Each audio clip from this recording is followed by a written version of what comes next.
Hi, welcome to the Lion Brand Yarn Studio. We are thrilled to have fiber artist Adrienne Sloane with us here tonight to give a talk. And for those of you who can't join us here in New York, we have a little intro right here in New York with Adrienne Sloane. Welcome. Thank you so much. We love your fiber piece, Sundown, which we're so thrilled to have on our gallery wall.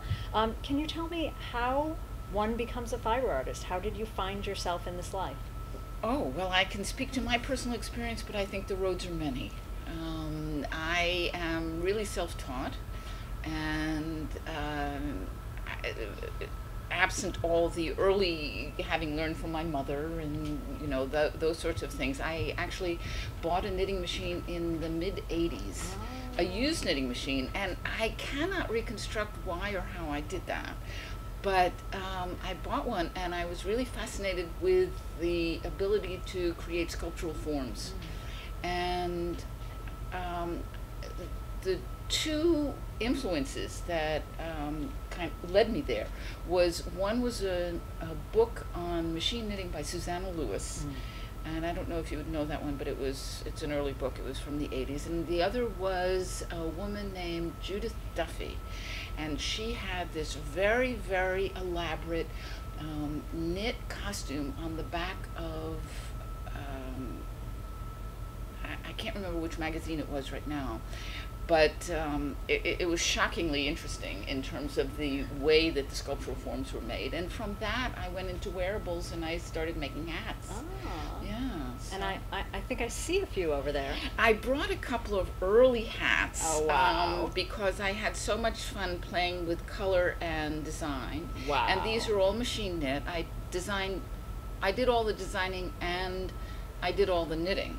It kind of reminds me of little dinosaur spines. That's on right. The top. That's right. And the first show, because I did them at craft shows, I sold them at craft shows. You're certainly welcome to try them on.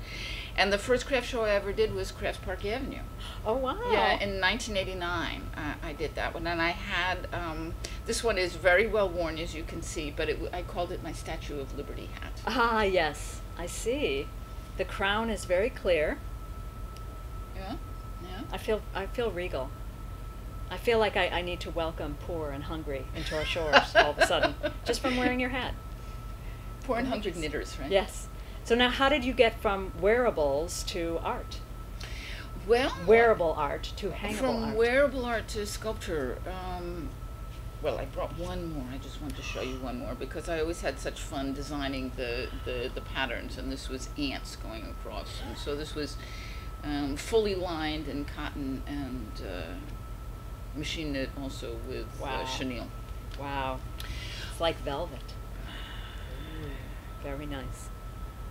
I had a studio in a building that actually burned down in 1999 and kind of threw everybody in the building for a complete loop. I didn't lose everything that I had, but it created a dilemma for me, and I wasn't quite sure I was going to go back to it. And so I took a hiatus of about 5 years, and I got very involved in arts things in my community and providing arts opportunities for other people, but I really missed the hands-on. And so when I set up a studio again, I kind of picked up where I had left off. But I wanted to do something that had more meaning to me. And I brought something else to show you. We love show and tell. A little show and tell, because I'm thinking that at some point I should do a little class on knitting chocolate. Oh my God. These are all knit out of wire, little bonbons. It's a little cherry. A little cherry. Tiny little cherry. Chocolate-covered cherries. Those are amazing. Well, I'm so excited for this Sunday's class. It's going to be fantastic. So do you have any exhibits coming up? I do, actually. I'm very excited about an upcoming exhibit in California at the San Jose Museum of Quilts and Textiles, and it's going to be a sculptural knit and crochet exhibit. And I'm particularly glad that you asked that question because I wanted to thank Lion Brand Studio because you are a sponsor, and it's going to be a great show. And the opening date is May 17th, and how exciting! It's very exciting. So thanks to Lion's Brand. Lion Brand loves fiber artists, and we are so thrilled to have your piece, and we're so thrilled to have you, and I can't wait to hear more about your art tonight. Thank you so much. Thank you. Bye from the Lion Brand Yarn Studio.